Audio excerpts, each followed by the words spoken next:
Why do you keep calling this the Chinese virus? There are reports of dozens of incidents of bias against Chinese Americans in this country. Your own aide, Secretary Azar, says he does not use this term. He says ethnicity does not cause the virus. Why do you keep using this? A lot of people say it's racist. It's not racist at all, no, not at all. It comes from China.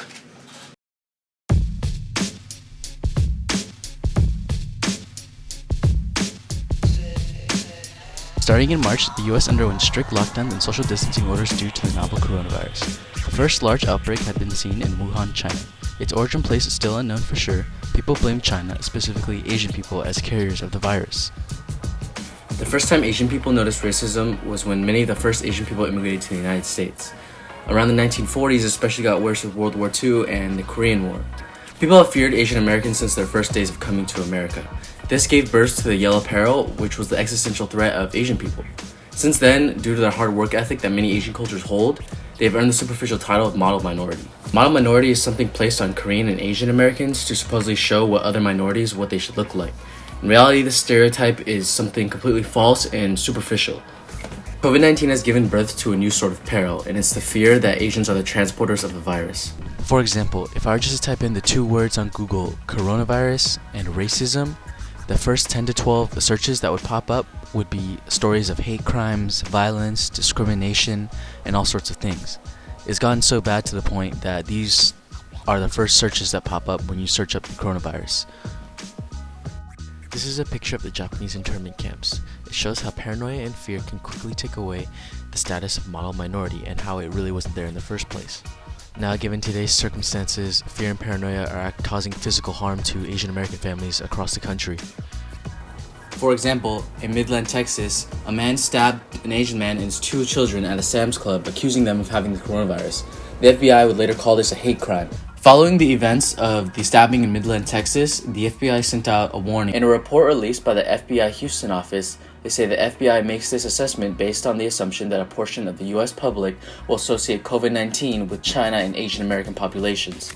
To top it off, the warning was released shortly after President Trump had referenced the coronavirus as the Chinese virus. This seemed to send a message to many Americans that Asian people equals coronavirus, thus taking away the status of model minority and shifting back to the yellow peril of the olden days.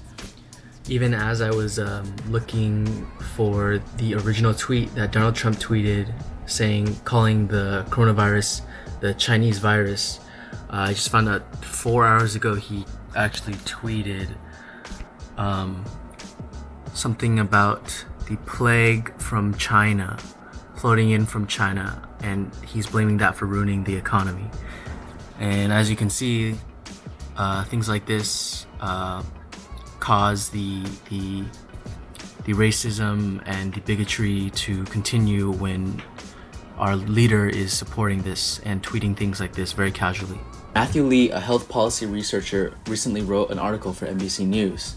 He titled it, "Coronavirus Fears Show How Model Minority and Asian Americans Become the Yellow Peril." Obviously, this shows how our model minority status is very conditional and will be taken away just like that. In his article, he discusses that this has not only happened just now, but during the SARS pandemic and even in the early 1900s during a leprosy outbreak.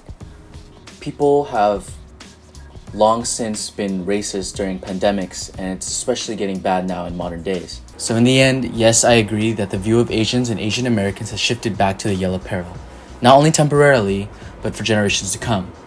This pandemic has greatly disrupted the modern world and will continue to do so. Asian people will never be able to move on past the stigma of being coronavirus carriers. Every time someone asks us if we like bat soup or calls us a chink, it'll be a reminder that our status in society is conditional and that we shouldn't forget what we did to the world.